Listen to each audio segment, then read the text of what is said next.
You have time to read the instructions and questions and check your work. All recordings are played only once. Now turn to Section 1. Section 1. You will hear a conversation between a man and a receptionist on the subject of joining a surgery. First, you have some time to look at questions 1 to 5.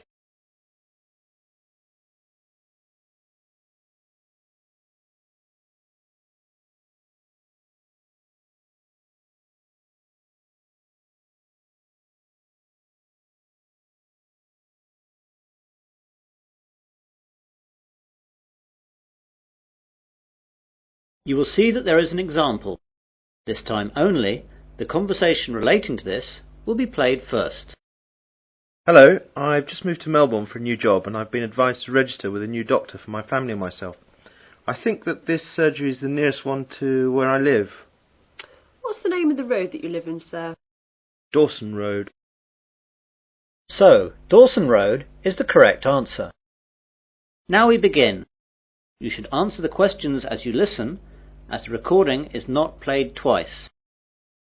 Listen carefully to the conversation and answer questions 1 to 5. Hello, I've just moved to Melbourne for a new job and I've been advised to register with a new doctor for my family and myself. I think that this surgery is the nearest one to where I live. What's the name of the road that you live in, sir? Dawson Road. Yes, that's in our area. Would you like to register with us now? Yes, please. Right, I'll just have to take some details. First of all, could you give me your name? It's Mike Jacobs. Jacobs. And your family? My wife's name is Janet and I have one little boy whose name is Rod. Ron? No, Rod. R-O-D. Good, that's fine. And what is your address here in Melbourne? 52 Dawson Road, Highfield, Melbourne. Highfield. Highfield. Good. And I'll need to know your health card number. It's NH871812C. What about my family? Oh, only yours for now. Do you know the name of your old doctor? It was Dr. Graham Mackenzie in Perth. Now, we've got 4 doctors here. There's Dr. Susan Larkins, Dr. Kevin White, Dr. James Nicholson and Dr. Linda Williams. Which one would you like to register with? Oh, I didn't think of that. Well, I think I would like a man as my doctor. I'll go for the last one. Was that one a man? No, that was Dr. Linda. How about Dr. Kevin? Yes, that will be fine. Right, Dr. White it is. Will that be the same for your family? Oh yes, my wife might not want a man as her doctor. Well, we'll leave it as it is for now, and my wife can change if she wants to. Before the conversation continues, you have some time to look at questions 6 to 10.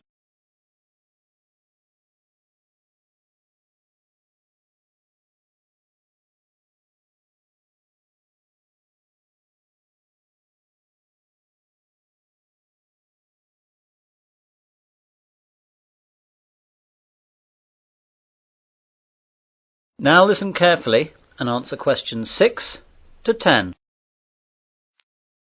I'd like to make an appointment now for my wife. She wants to come in at the end of the week.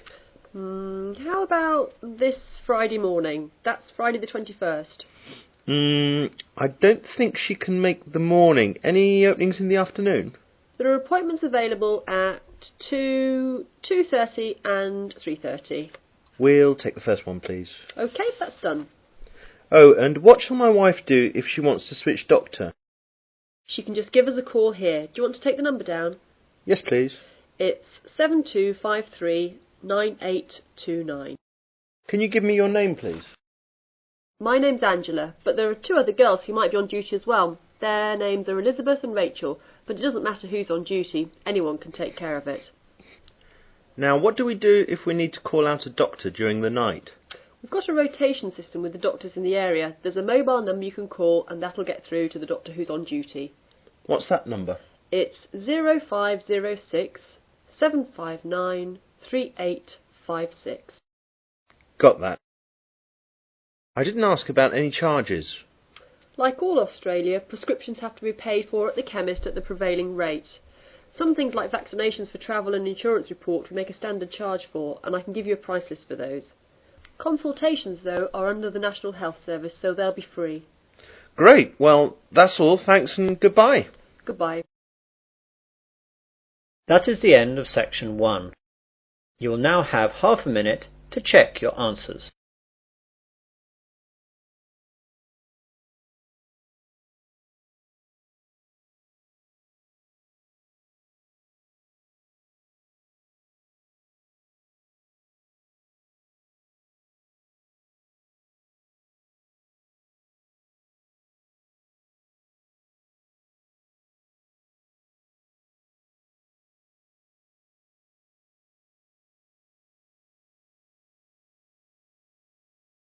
Now turn to section 2. Section 2. You will hear a man giving a guide talk to new students at a university library. First you have some time to look at questions 11 to 16.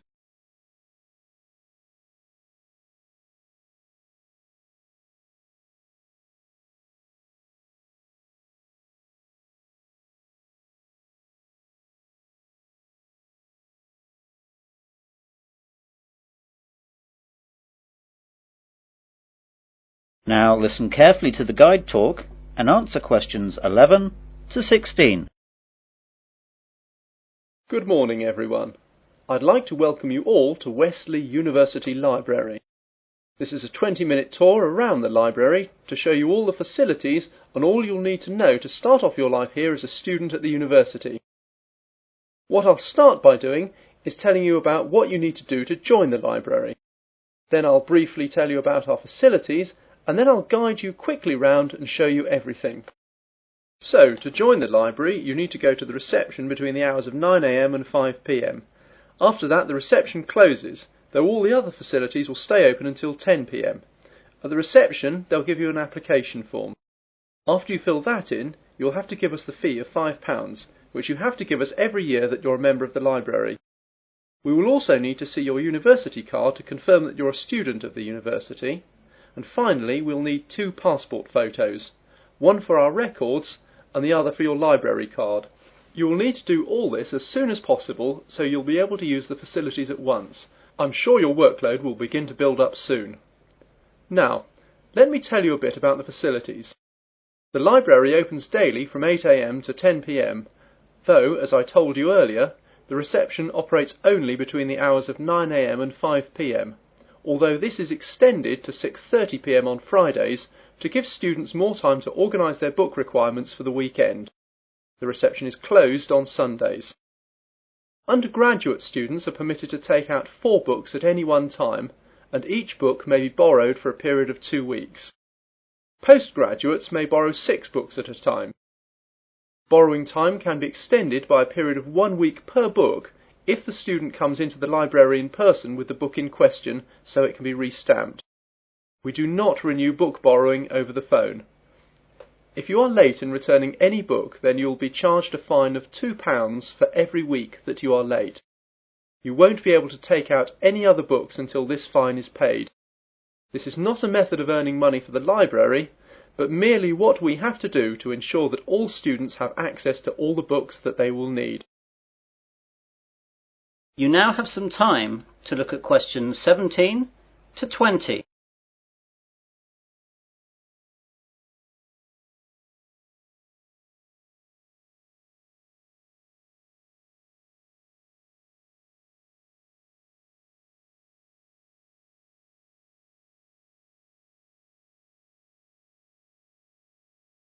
Now listen to the rest of the guide talk and answer questions 17 to 20. OK then, on to the layout of the library. We're on the ground floor of the library at the moment. Here we have the reception, the computers, which you can use to search for books and their location, and the bathrooms, which are behind the reception. The rest of the ground floor is taken up by the non-lending section of the library. Here we keep all the books which are either too valuable or are used too much to lend out. You can reserve time with these books at reception and use them during any time that the library is open, but, of course, you may not remove them from the library. On the first floor above us we have the arts section, which includes books that students will need for subjects such as languages, literature, art and history. On the second floor is the science section. We'll see these in a minute. Of course, individual departments will usually have their specialist libraries in their buildings, though the computer catalogues here will list them so you know where to find everything, whether it's here or in the specialist libraries. Finally, in the basement we have the stack system, which contains the university collection of magazines and journals that we have collected and to which we subscribe. If there's anything that we do not have or that you can't find, please go to reception and let them know the details. The university operates a swap system with other universities, and we can arrange for volumes that we do not possess to be sent here on a limited loan. Well, those are the basic details about the university library. That is the end of section 2. You will now have half a minute to check your answers.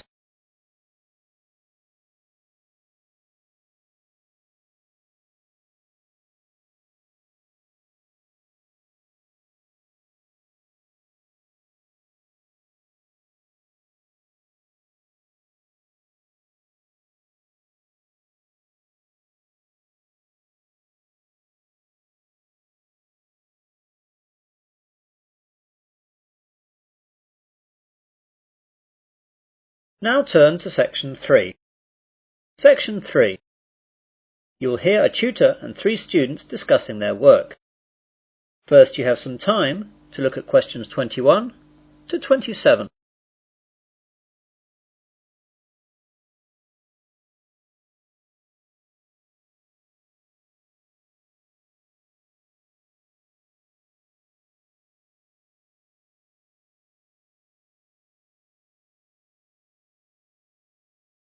Now listen carefully and answer questions 21 to 27. Good morning everyone. Well, in today's tutorial we're going to discuss the essays that you have to submit by the end of next week. Some of you will have already started them, which is good, and if you haven't, well that's okay, but you'll have to get a move on. So, let's begin with you, Simon. What's happening with you? Well, I've made a start on it. I researched the background quite extensively last weekend, and I should get to the writing stage tomorrow with a bit of luck, and I'll get finished at the weekend. What are you writing about? I decided to look at the car manufacturing company Jaguar, examine the problems they had with reliability in the 1970s and 80s, how they dealt with it, and how it affected their marketing and sales strategy. That sounds pretty interesting. Any problems with that? At the start I had problems getting information from that far back, but after rooting around in the library I found some magazines which gave me information and also gave me references to find other stuff. It seems now the only problem is keeping to the 4,000 word limit. It just seems that I have so much to write about. It seems I'll need 5,000 or even 6,000 words to be able to cope. Yes, your essay title seems to me to be very wide-ranging. Would you think about cutting out part of it? How about looking at their sales and marketing strategy, but only mentioning the problems in the 70s and 80s and not going too far into it? That's a good idea. That will make it much easier to handle. By the way, how do you want us to hand in our work? Do you want us to drop in a hard copy to your office?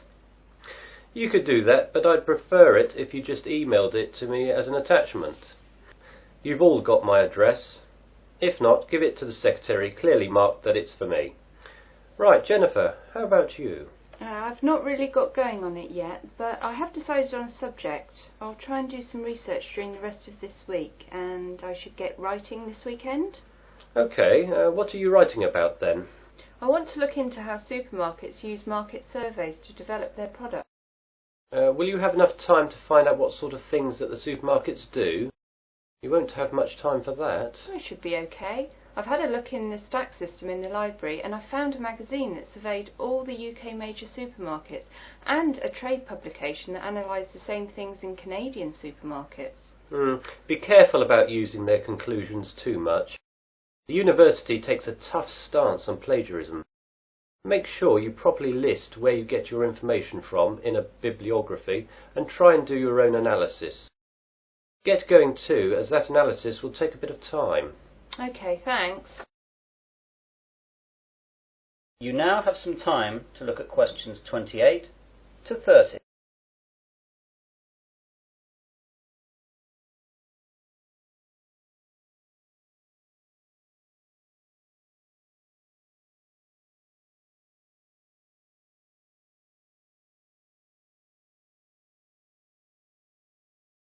Now listen to the rest of the discussion and answer questions 28 to 30. And Melanie, how is your work going? I'm a bit behind, I'm afraid. I was sick all last week and the weekend with flu. I've got a subject, I think, but I've not done any work on it yet. Is there any chance I can get an extension to the submittal date? The policy of the department is not to give any extensions unless there are extenuating circumstances. Do you have a doctor's certificate or anything? I went to the doctor's, but I didn't get a note as I didn't realise I would need it. The doctor will have a record of me, though, as I got a prescription. I'll go back and get one. Yes, do. If you get one, then there shouldn't be a problem getting an extension. Without it, though, you'll be in trouble. What subject are you considering, anyway? I thought I'd do an overview of the UK mortgage interest rates and their effect on housing sales trends over the last 10 years. I thought it might be of interest because of the huge increases of house prices over the last decade. Certainly an interesting subject, and it should be no great problem getting information, as this has been fairly well documented. It's a lot of work again, though, and you'll really need to get cracking on it, even with the extension, if you get one. Well, I've not got much on for the rest of the week, and I've set aside the weekend to really get to grips with it. Good. Now, is there anything else? That is the end of section 3. You will now have half a minute to check your answers.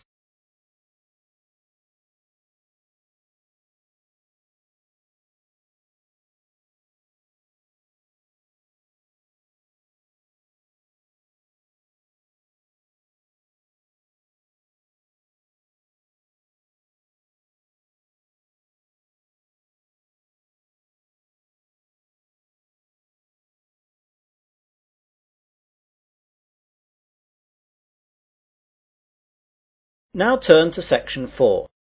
Section 4. You will hear part of an Earth Sciences lecture. First you have some time to look at questions 31 to 40.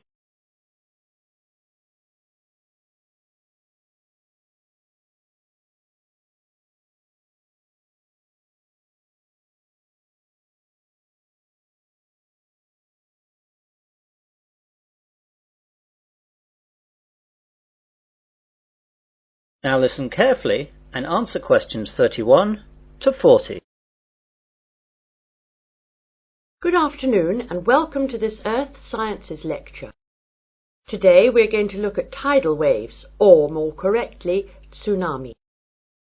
Deep below the ocean's surface, tectonic plates collide, and every once in a while these forces produce an earthquake.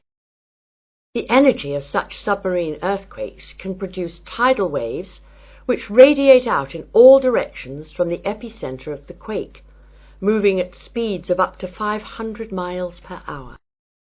When these waves reach shore, they can cause enormous destruction and loss of life. Tidal waves are actually misnamed. They are not caused by tides. A more accurate word for them is the Japanese name tsunami, which means harbour wave. They are also sometimes called seismic sea waves, since they can be caused by seismic disturbances such as submarine quakes. However, that name is not really accurate either, since tsunami can also be caused by landslides, volcanic eruptions, nuclear explosions, and even impacts of objects from outer space, such as meteorites, asteroids, and comets.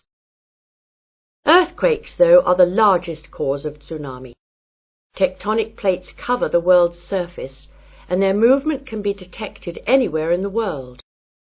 Some areas of the world are more prone to greater movement, and it is in these places that the largest waves can occur. Large vertical movements of the Earth's crust occur at plate boundaries, which are known as faults. The Pacific Ocean's denser oceanic plates are often known to slip under continental plates in a process known as subduction. And subduction earthquakes are the most effective in generating tsunamis. A tsunami can be generated by any disturbance that displaces a large water mass from its equilibrium position. In the case of earthquake-generated tsunamis, the water column is disturbed by the uplift or subsidence of the sea floor. Submarine landslides, which often accompany large earthquakes, as well as collapses of volcanic edifices, can also disturb the overlying water column as sediment and rocks slump down and are redistributed across the sea floor. Violent submarine volcanic eruptions can create an impulsive force that uplifts the water column and generates a tsunami. Conversely, supermarine landslides and cosmic body impacts disturb the water from above as momentum from falling debris is transferred to the water into which the debris falls. Generally speaking, tsunamis generated from these mechanisms, unlike the devastating Pacific-wide tsunamis caused by earthquakes, dissipate quickly and rarely affect coastlines distant from the source area. Tsunamis are very hard to detect since they cannot be seen when they are in the deep ocean. The distance between two wave crests can be 500 kilometers, and because of this, the wave height is only a few feet. Because the rate at which a wave loses its energy is inversely related to its wavelength. Tsunamis not only propagate at high speeds, they can also travel great transoceanic distances with limited energy losses. As the tsunami reaches shallow water, however, its speed decreases, but the energy it contains remains about the same. Instead of travelling fast, the wave rises high. The National Oceanic and Atmospheric Administration has set up a seismic detection system to monitor earthquakes and predict the possible arrival of tidal waves for Pacific countries. Buoys at sea can also detect water pressure changes that can indicate tsunamis moving through the ocean.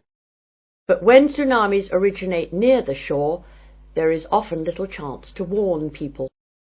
Let's look at some examples of tsunami and their causes and effects. Some can be relatively harmless.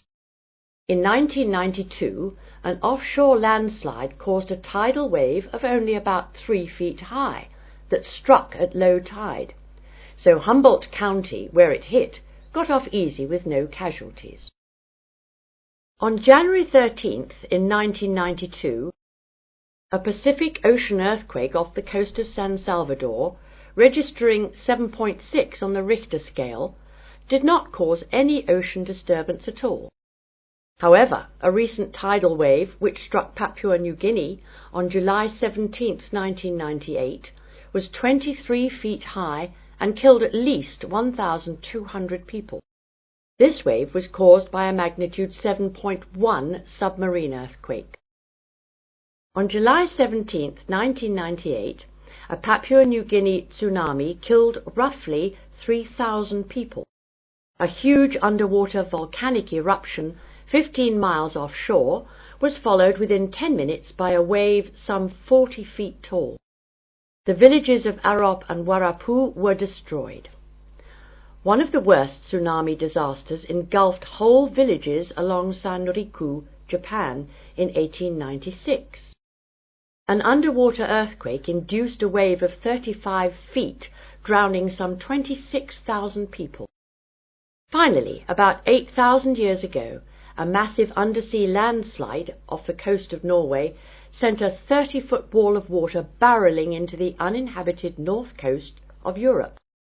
If this were to recur today, as scientists say it could, almost anywhere in the world, it would cost billions, if not tens of billions of dollars, to repair the damage to coastal cities and kill tens of thousands of people.